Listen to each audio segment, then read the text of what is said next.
Hello everybody, today on Aviation Wiz, I'm going to be telling you how I think gliders are somewhat better from the rest of aviation and how it's different. To start with, in a glider, you can start much more earlier than you could do a standard old Cessna, let's say. In the glider, you can start soloing when you're 14. And you can start soloing in a Cessna 172 Skyhawk when you're 16. So that's a whole 2-year difference. And it doesn't sound like that big of a deal. Sure, you can fly by yourself, but trust me, it's a big deal. So I have another video going into a lot more detail why it's a big deal, but just so you can start earlier, it makes it a lot better than your standard Cessna, and it's why I'm gonna see if I can start in the glider instead of a Cessna.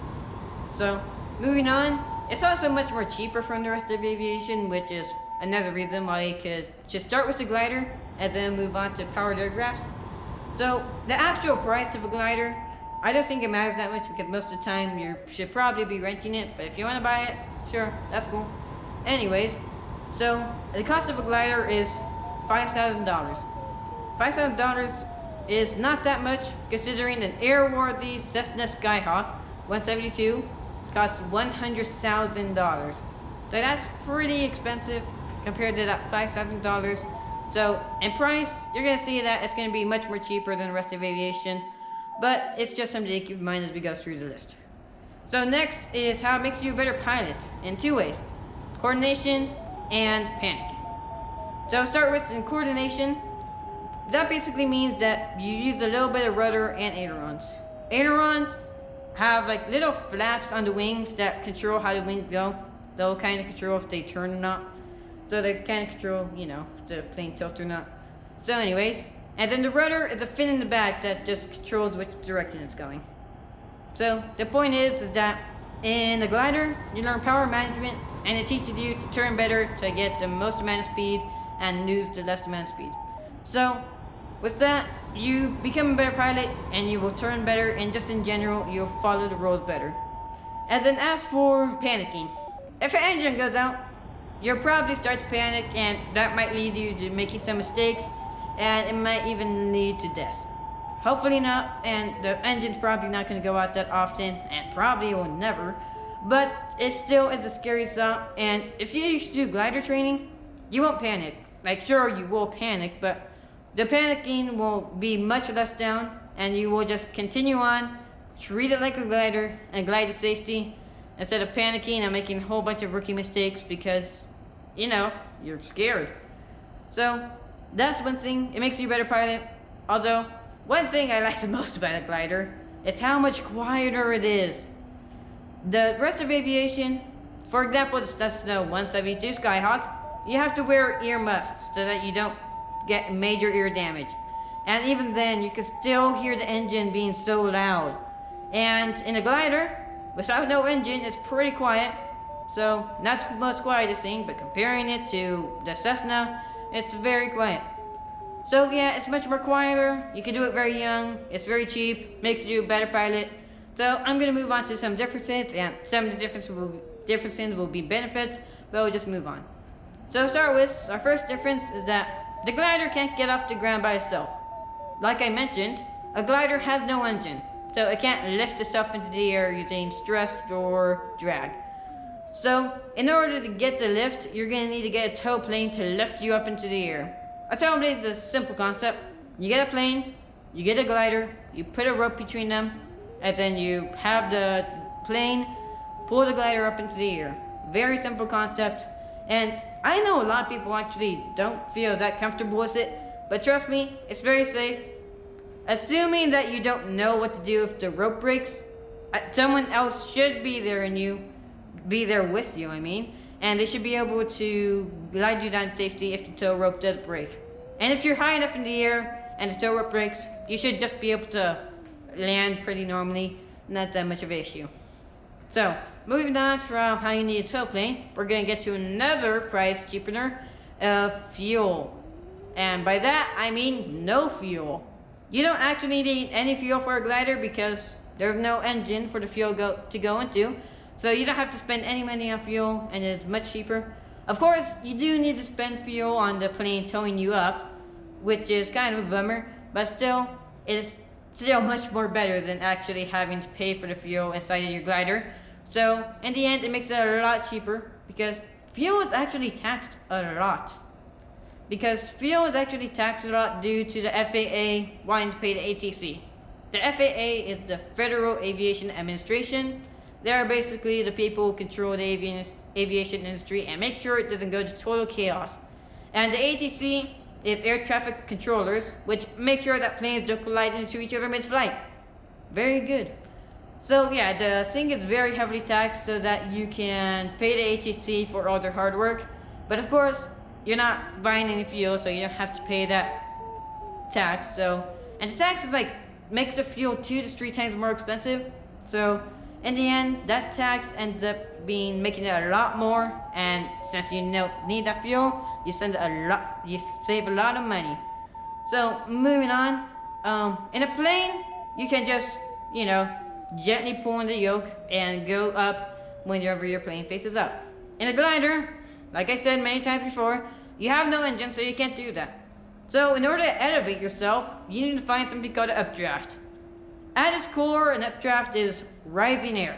Doesn't matter how it's rising. The most common I've seen is 2 things. 1, rising air. And by rising air, I mean hot air. Hot air is, well, it's hot, and hot air will rise, and the rising air will take you up with it. And the other way is wind hitting a mountain. So here's what happens. The wind is coming, it comes to a mountain.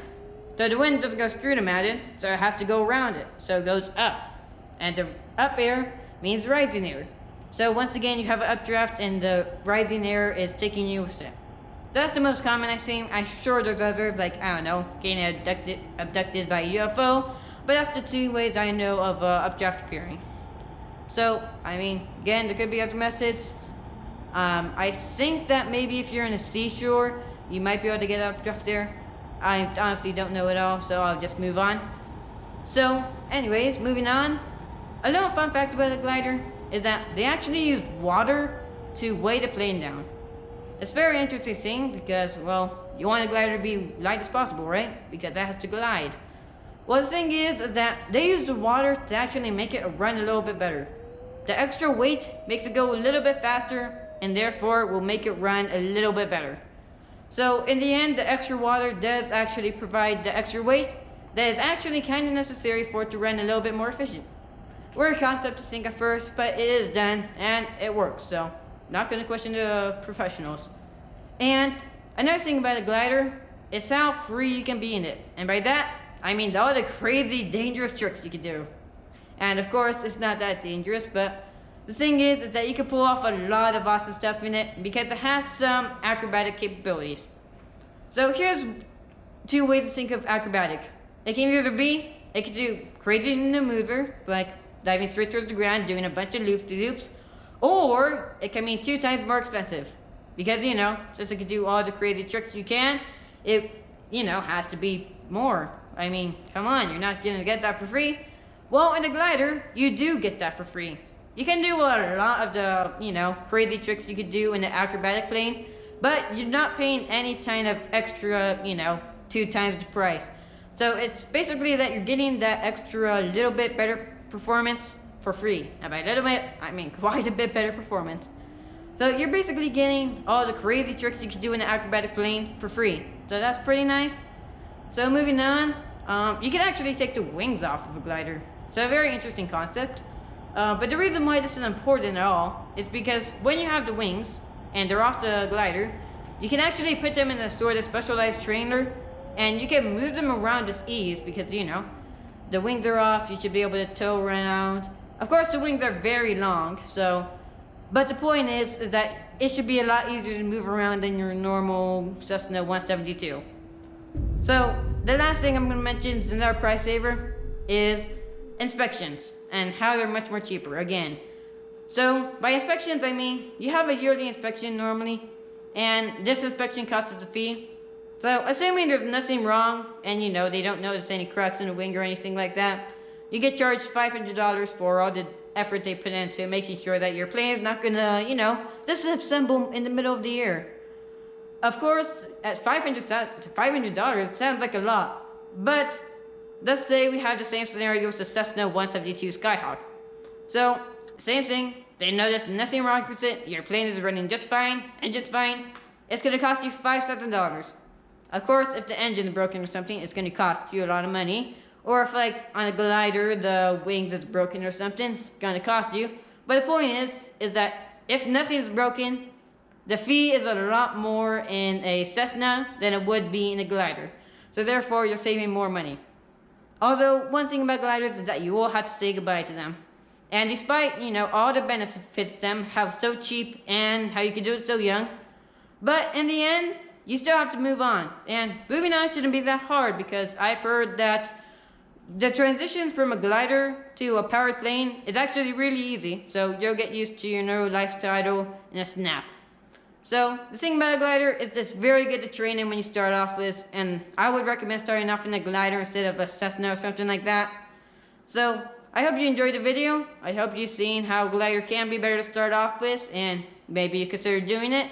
So if you want to see more about that video, about how I'm going to get my commercial license for $50,000 using a glider, you can go check out that video. And I hope to see you next time. Goodbye.